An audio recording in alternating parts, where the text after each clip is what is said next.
Voici un tableau de bord avec le nombre de contacts reçus et son évolution dans le temps, le nombre de clients en contact, la part du téléphone dans la relation client, à comparer aux deux autres canaux que sont l'email ici et le chat, avec en histogramme le nombre de contacts par canal, la qualité de service, pourcentage du nombre de demandes traitées sur reçu, et à droite la satisfaction client.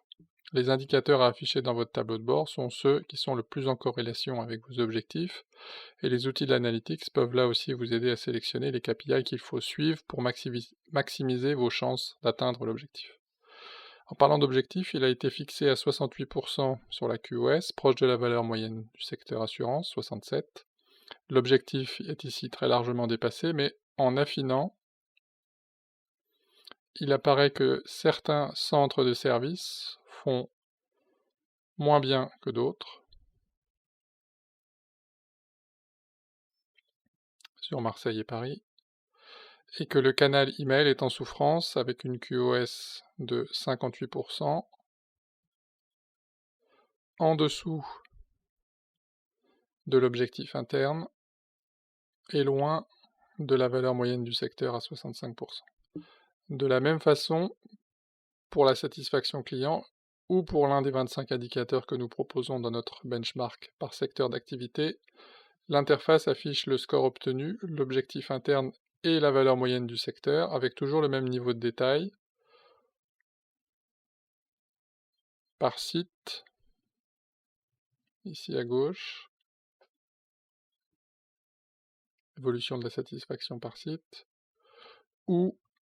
par motif de contact, avec par exemple une très bonne note sur la souscription en ligne,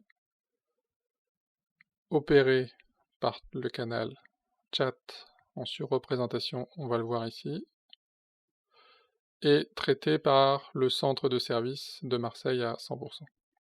On peut préférer une carte de France pour sélectionner les sites, on peut aussi, avec le temps, réduire le tableau de bord pour visualiser l'évolution des activités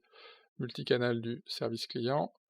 et pour une analyse sur un canal en particulier, il est d'expérience préférable d'utiliser une vue, mais surtout des indicateurs spécifiques au canal, ici le téléphone. On retrouve des indicateurs spécifiques à la voix, temps moyen d'attente,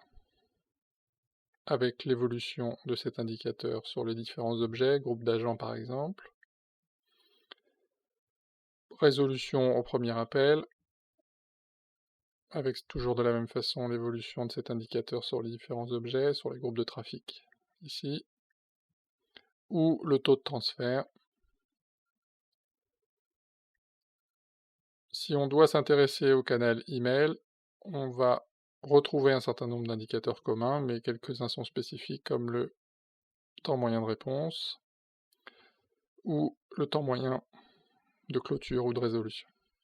Voici comment une interface interactive d'analyse des interactions clients peut vous aider à mieux piloter votre service client et à améliorer vos performances opérationnelles.